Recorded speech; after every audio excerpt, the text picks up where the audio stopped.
Lorsque nous lisons l'Ancien Testament, nous voyons dans le livre du Lévitique que Dieu avait institué 5 sacrifices qui devaient être offerts par le peuple d'Israël. L'Holocauste qui parle du plein don de Christ à Dieu dans sa marche en vue de l'expiation. L'offrande de farine qui parle de sa marche. Le sacrifice d'action de grâce ou sacrifice de paix. Nous avons fait la paix par notre Seigneur Jésus-Christ. Le sacrifice d'expiation, Christ a expié nos péchés. Le sacrifice de culpabilité, en relation avec 1 Jean 1,9. Si nous confessons nos péchés, il est fidèle et juste pour nous pardonner et nous purifier de toute iniquité. Nous avons lu en Ésaïe 53 que le Seigneur s'est livré lui-même à la mort, qu'il a livré son âme à la mort. C'est là l'aspect final de son œuvre. Cependant, le Seigneur a toujours vécu sur la base de la croix. En venant dans le monde, le Seigneur avait un arrière-plan spirituel qui remontait bien avant la fondation du monde. Il aurait pu déclarer « Je suis descendu du ciel pour livrer mon âme à la mort, en faisant la volonté de Dieu ». C'est l'arrière-plan spirituel de Jean 6, 38. De même, nous sommes nés d'en haut pour livrer notre âme à la mort.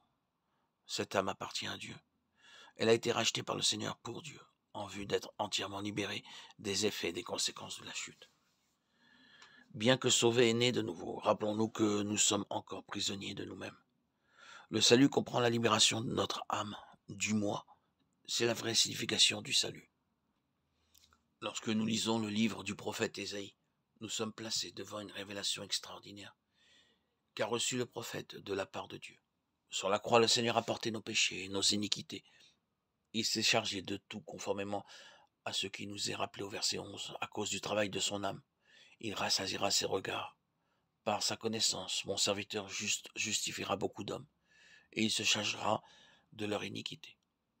Avant que ce sacrifice ne soit consommé pendant ces 3 ans et demi, le Seigneur était au cœur d'un conflit constant durant lequel il n'a jamais cédé.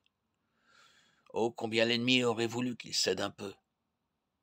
Sait-on vraiment de quoi il s'agit lorsque nous parlons du conflit spirituel?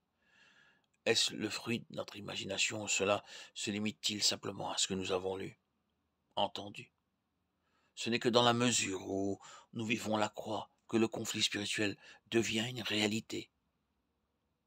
La croix nous introduit dans ce conflit, mais sans la croix, nous ne connaîtrons jamais ce conflit.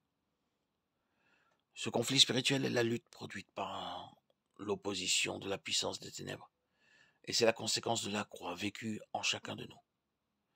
Plus nous vivrons sur le principe de la croix en livrant notre âme à la mort, plus l'ennemi s'opposera à nous. Nous subirons des pressions de plus en plus fortes. Beaucoup de croyants parlent de ce conflit sans en avoir la moindre idée, car ce conflit correspond dans son intensité à la mesure de la croix dans notre vie. Pour lier la puissance des ténèbres, il faut qu'une déclaration soit faite. Mais encore plus qu'une déclaration, il faut la réalité de la résurrection dans notre expérience, dans notre vécu. Le Seigneur Jésus a vécu dans la puissance de la vie divine, et c'est avec cette vie qu'il a affronté et vaincu la puissance des ténèbres. Cette puissance est aussi pour nous, mais les fonctions de la croix. Plus nous mourrons, plus nous donnerons de place à la vie. La croix n'est pas une théorie, mais un principe de vie.